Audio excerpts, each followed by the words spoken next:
today. So for the last sort of 5 weeks, we have been looking at the last week of Jesus' life. And if you've grown up in a traditional church, you might have heard the expression Holy Week. So this is like what we've been doing, looking at Holy Week, if you like, and taking it day by day. Sorry, I was just moving it slightly. I was a bit out of breath, so you want to hear me panting the whole time after that energetic time of worship and then clearing the stage quickly. But so over the last sort of month, we have been just journeying and taking every day step by step. And we have been asking this question, this whole series, we've just been looking at, like, why did he keep going? Like, why? Just if you know where the road is headed and you know that it's headed towards something that's painful or not comfortable, like, most of us would avoid it. But he kept going. He didn't actually turn back. And if you've missed any of the sessions and you want to catch up, I'd encourage you to do so. You can do it on YouTube. You can catch up. You can subscribe to the channel. You can catch up on the messages. You can watch them at your own sort of convenience throughout the week, traveling to work, or if you're just at home and you want something to do, or you're retired and you're just looking to fill some time while you're pottering about in the shed, or whatever you do when you retire, which is usually busier than when you were working, right? But anyway, you can catch up on all the messages and you can catch the backstory of what we've been talking about today. So if you've missed anything, please have a look at what was going on. But we just have been exploring how Jesus could have turned back at every step of the way. But instead of turning around, he keeps going, and still he went. In spite of everything, still he went. He kept going. And Jesus starts out the week riding into town like a celebrity. And at the end of the week, he's crucified like a criminal, overlooking the town. And in a short few days, it's an incredible change from one extreme to the other. And if the story ended there with his death, then Jesus would have been nothing other than another little political upstart, or somebody who was trying to lead a revolution, or trying to one-up on the system and stick two fingers to the man and all that kind of stuff. And he just would have been another person that is just crushed and stopped and an end of. And it would have all ended there if that was the end of the story. And if it ends here at the point of death, it is actually an embarrassing flop. Okay? It's actually an embarrassing flop. It is a huge failure. It is the biggest failure. At the beginning of the week, you're coming into the city. Everybody's chanting your name, shouting Hosanna. You're coming in like a celebrity. You've got all these people. Then you get arrested. You put up no defense. You don't do anything to speak up for yourself. You don't even rally the troops. You don't even try to gather any kind of defense. It is the most pitiful, embarrassing, pathetic failure of a revolution. That is what it honestly is. He did nothing to prevent what was going on. It is so pathetic. It honestly is just the most pathetic demonstration of trying to be this revolutionary.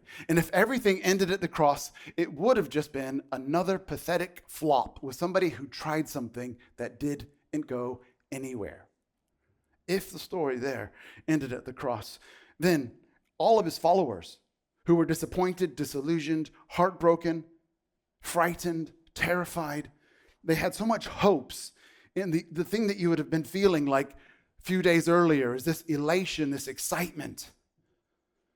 And then in a short few days, it turns from excitement to despair, from hope to hopelessness, from thinking you are on top of the world to being crushed by everything and hiding in fear for your very lives. If the story ended there, all of Jesus' followers would have just disbanded. If the story ended there, they never would have been telling people about what happened, except for their few friends every time they got together once a year, had a few drinks and reminisced about the good old days, and talked about what might have been, what could have been. The things that we saw. Do you remember that time? Yeah. Do you remember that time when yeah, that was crazy. Hey, do you remember when this happened? Yeah. I really thought it was going to be something more, didn't you? I thought he was the one. If the story ended there, it would have just fizzled out. And if the story ended there, we would have no record of a peasant boy from a backwaters village in Nowheresville. Because who in the world writes about a peasant boy from Nowheresville? If you're not yet a follower of Jesus, one of the most interesting things when you look at the story of literature and people that wrote about records of people's lives, we have generals, we have emperors, we have leaders of armies. We don't have peasant boys being written about from nowhere villages in nowhere sides of the world. It just doesn't happen. It doesn't happen. And if the story ended there, none of that would have taken place. But the story didn't end there. So a good question to ask is, how do we know the story didn't end there? Because otherwise you're just wasting your time this morning, right? I mean, why would you even be here? Right? I mean, if the story ended there, why are we here? How do we know that the story doesn't end there? And that is a great question. That's a great question for all of us, whether we're followers of Jesus or not. That is actually a brilliant question. How do we know the story didn't end the way it should have ended? How do we know that? History tells us something different. Archaeology tells us something different.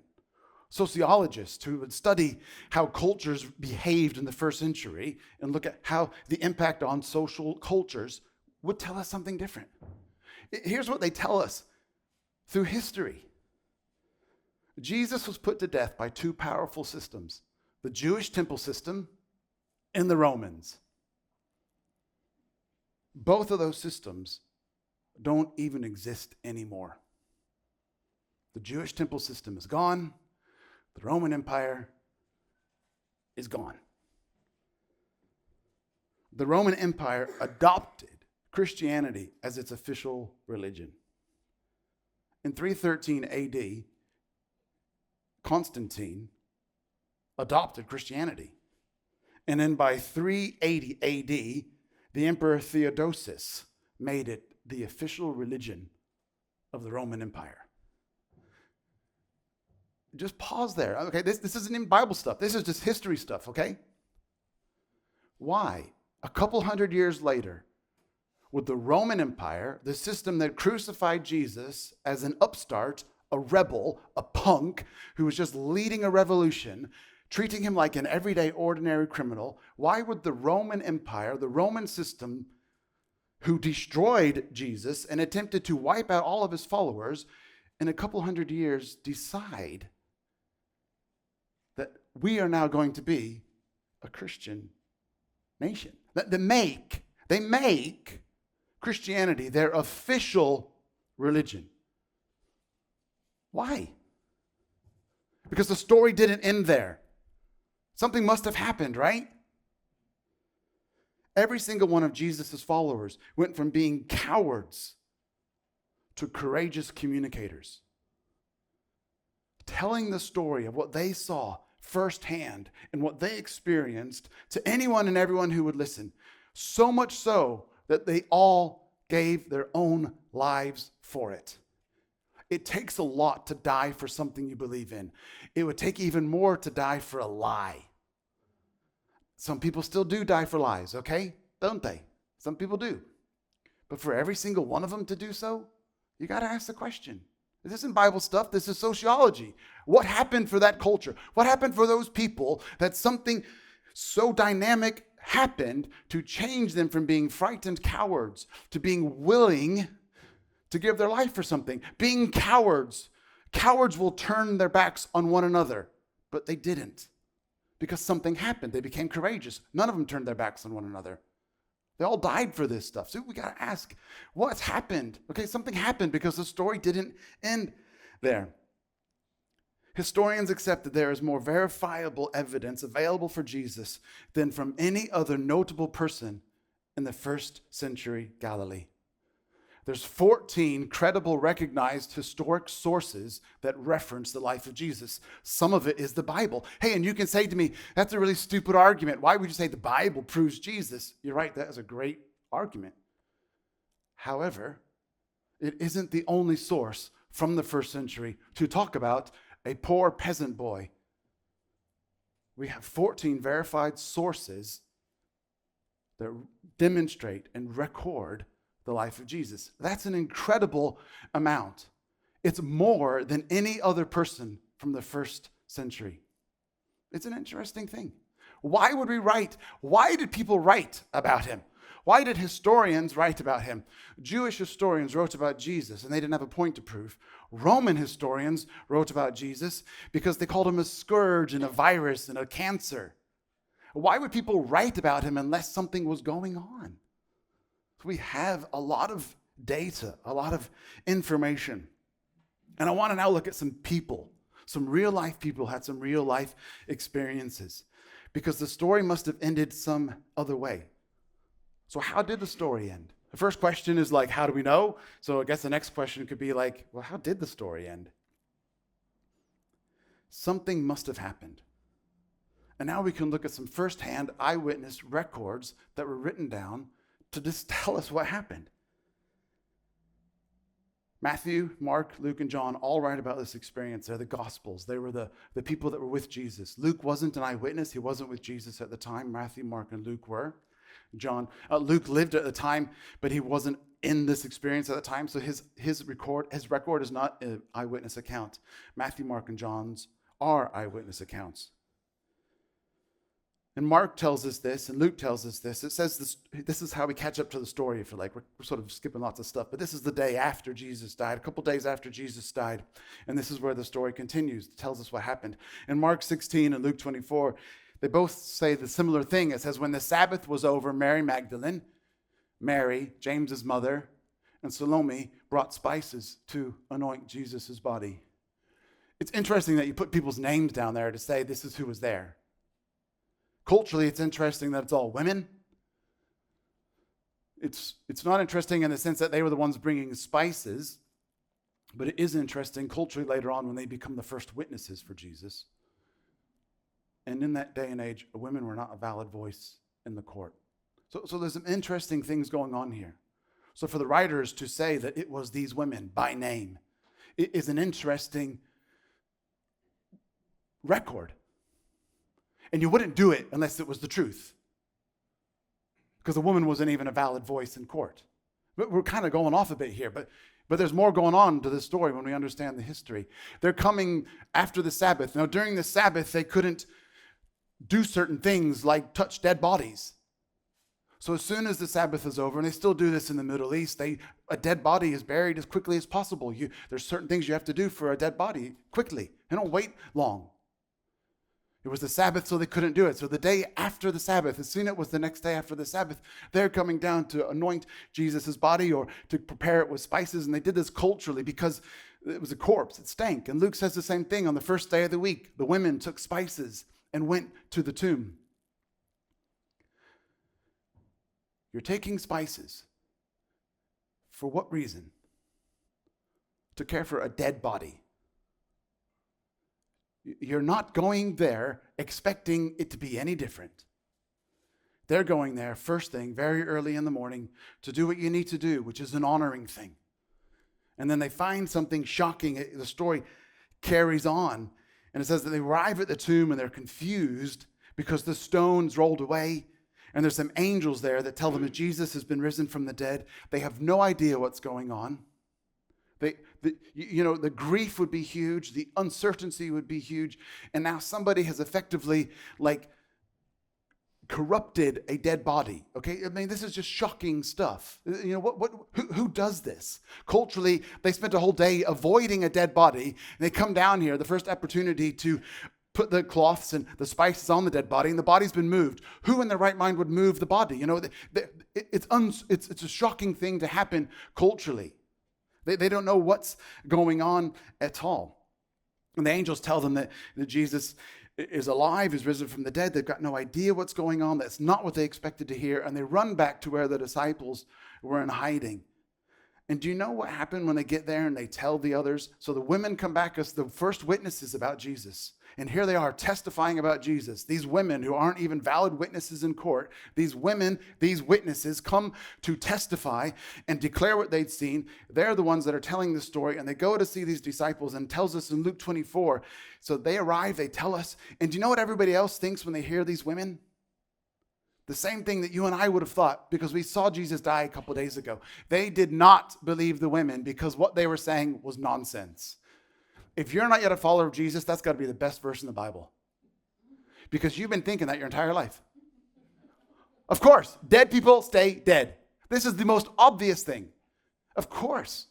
Isn't it reassuring that like the disciples who were Jesus' close friends and followers and spent time with Jesus and heard Jesus talk about all these things and saw him do incredible miracles? I mean, they should be the first ones to think something should happen. They hear the women and they think cuckoo land. Okay, these are just emotional, hysterical women. Right? People still think that today, right? They did not believe the women because what they were saying was nonsense. And then it says that Peter and John decide to run down and find out for themselves what's going on. We're going to go down and check for ourselves. We're the men, we can do it, right? So they have to run down. They're going to check and see what's going on. And then it says this, it says Peter arrives at the tomb, and then it says Peter finds the cloths, the empty tomb, the linen cloths lying there, and he wonders, what in the world's going on? Nobody is expecting, ta-da, Jesus alive. This wasn't what was expected, okay? They weren't sitting there counting down on their watches and waiting for Jesus to come out that morning. It was not expected. Totally unexpected. Later on, the disciples are all together. I mean, Peter had seen him die. Peter had turned his back on him. Peter betrayed him. You know, he had effectively disowned him. He said he never knew Jesus.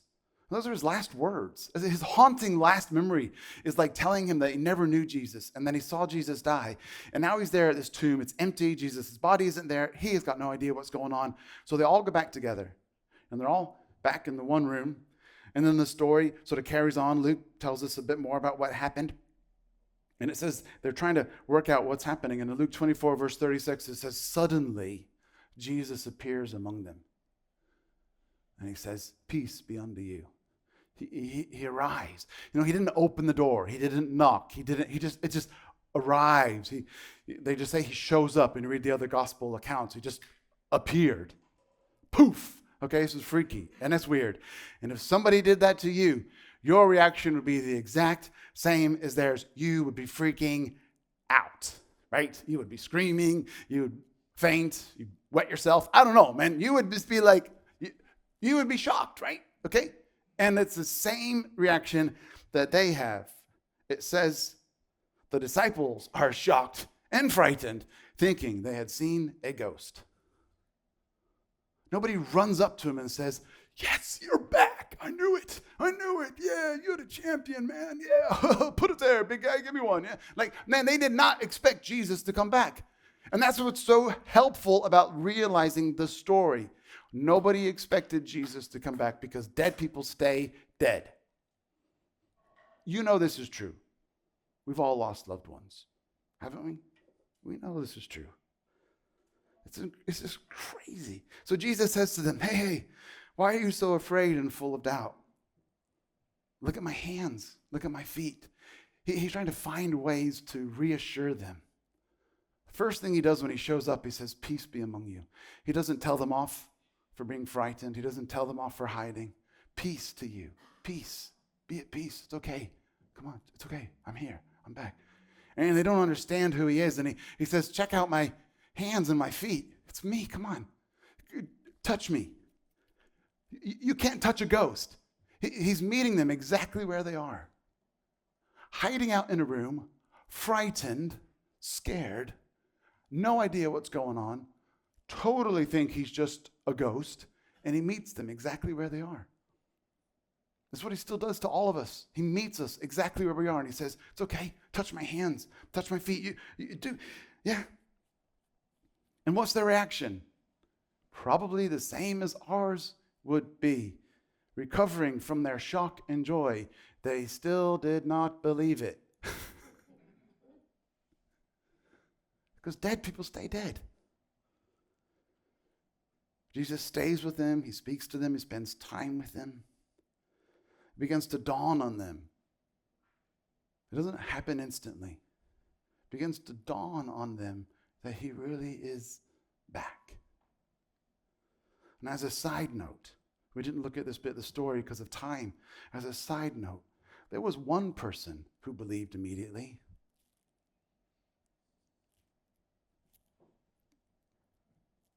A woman. Yay! Mary Magdalene. The first one to believe. She didn't need a bunch of other convincing proofs. And some of us are like that. Some of us need convincing proofs, and some of us, we just know right away. We just know on our knower. There's something about it, something inside us that just all of a sudden settles and is at peace. We just know.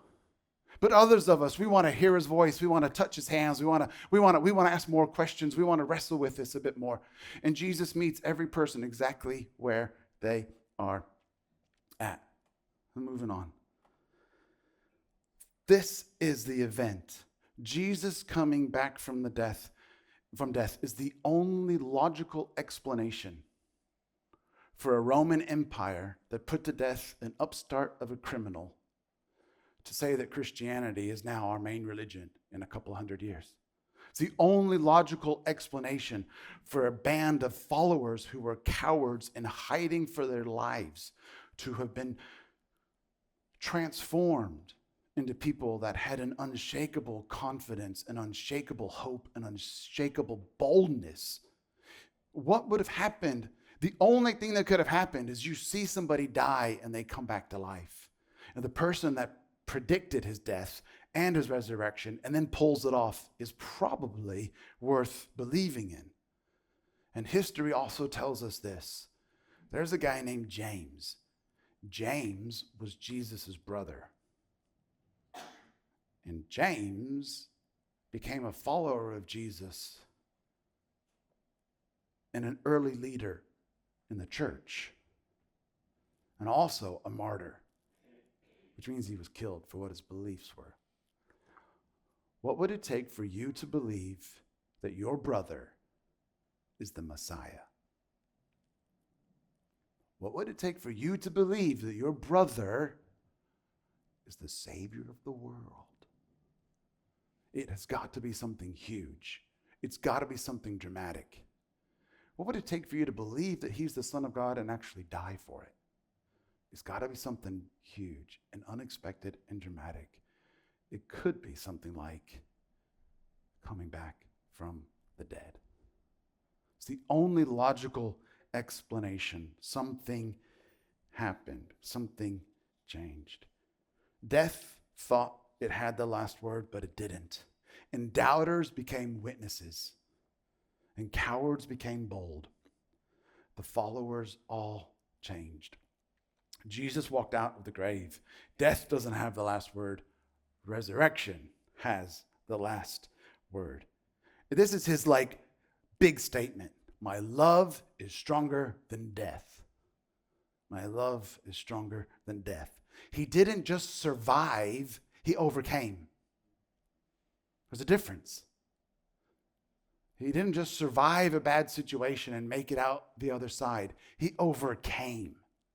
He overcame death.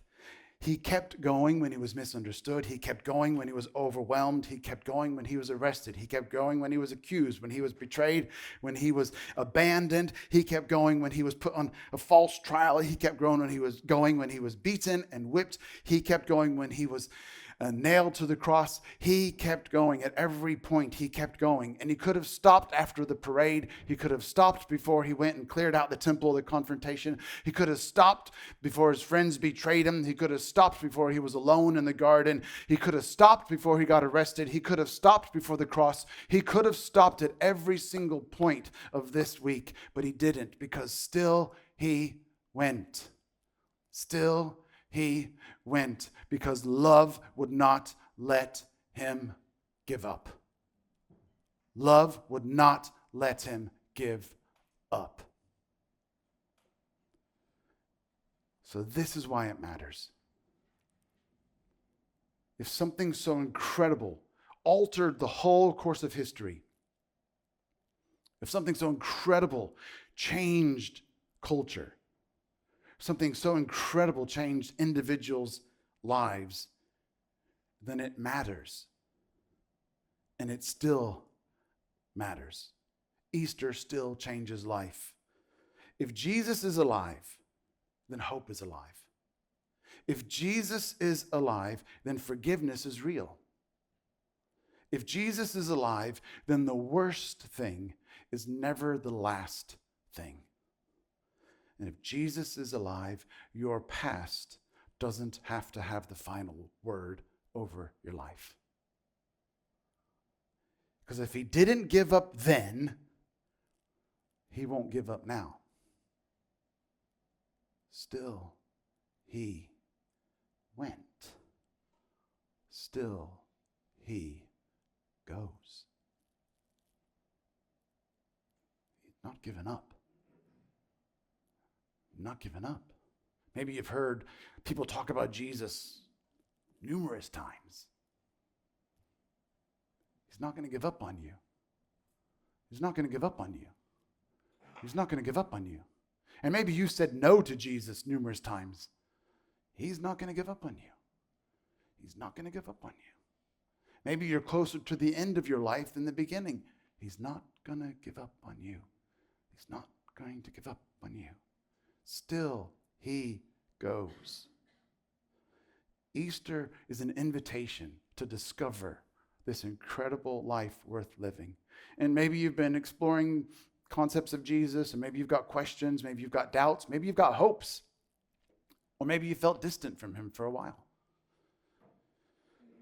Today can be your moment to respond.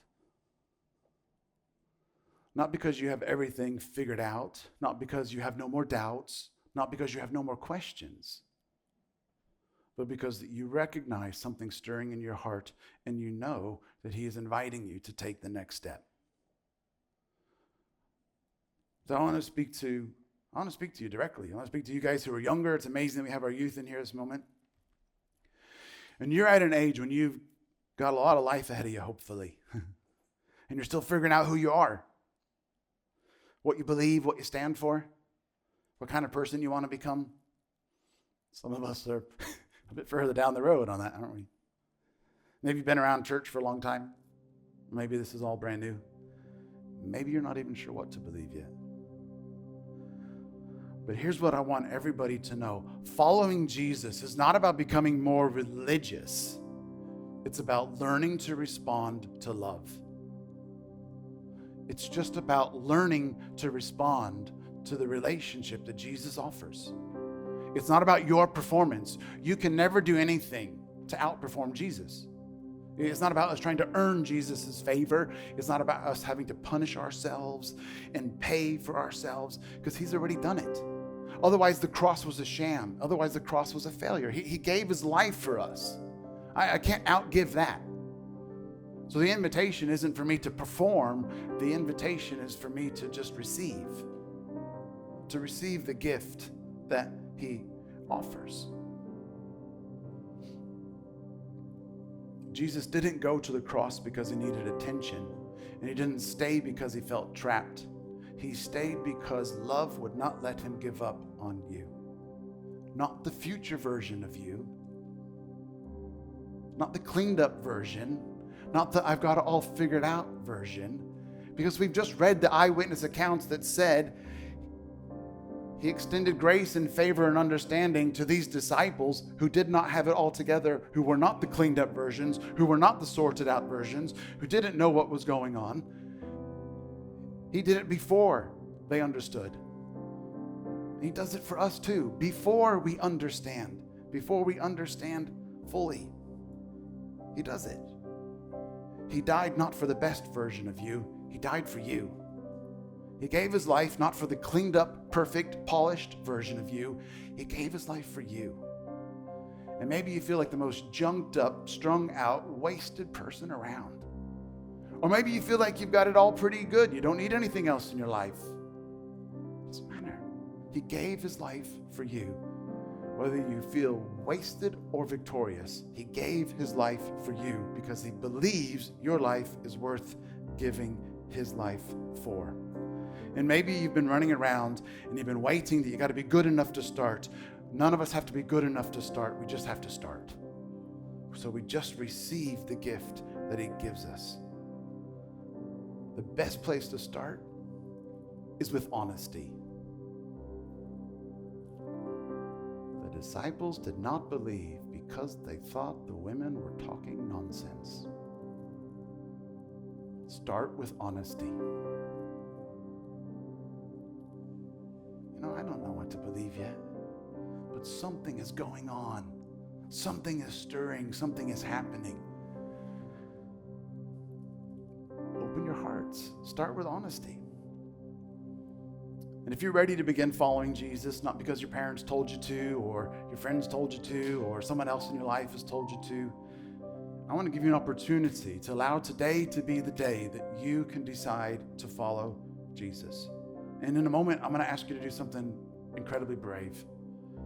And we like to do this quite regularly. And the way it happens is we would all just put our heads down and not look around. And while everybody's got their heads down, I'm going to ask you to do something incredibly brave, which is to raise your hand to say that you're ready to become a follower of Jesus.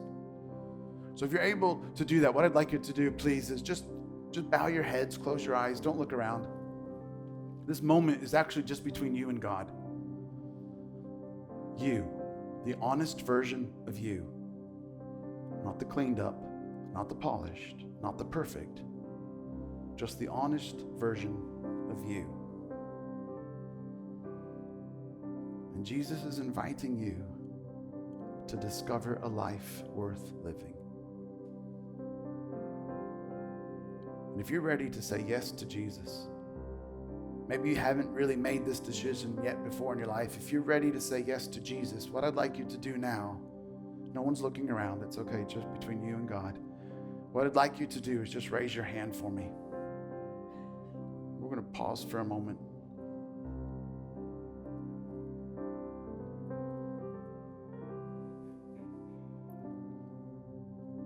If today's your day, raise your hand and say, I'm ready.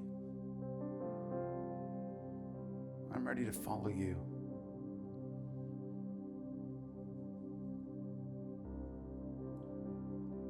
Go ahead and we can all lift our heads up. That's fine. Thank you. What we want to do is we're going to have a prayer that comes up on the screen, and we'll all pray together. And the reason we pray it together is because faith is something we do together. We do it as a journey together. Wherever you are in your journey of faith, we want to walk together with one another. And here's the prayer. If we could pray this out together, please.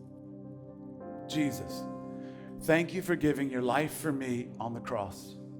I'm sorry for the times I've gone my own way. Today, I choose to follow you. Thank you for loving and forgiving me. Amen. And if you prayed that prayer, today is the beginning of something new. And we would love to walk with you wherever you are on that journey of faith.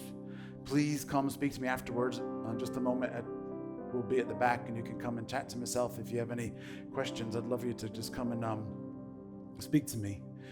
And also a quick reminder that we've got baptisms happening in May. There's the cards on the chairs, and your next step, if you've not yet become baptized, your next step after becoming a follower of Jesus is baptism. So we're going to baptisms. There's some information on the cards there. So please make sure that you respond and sign to that.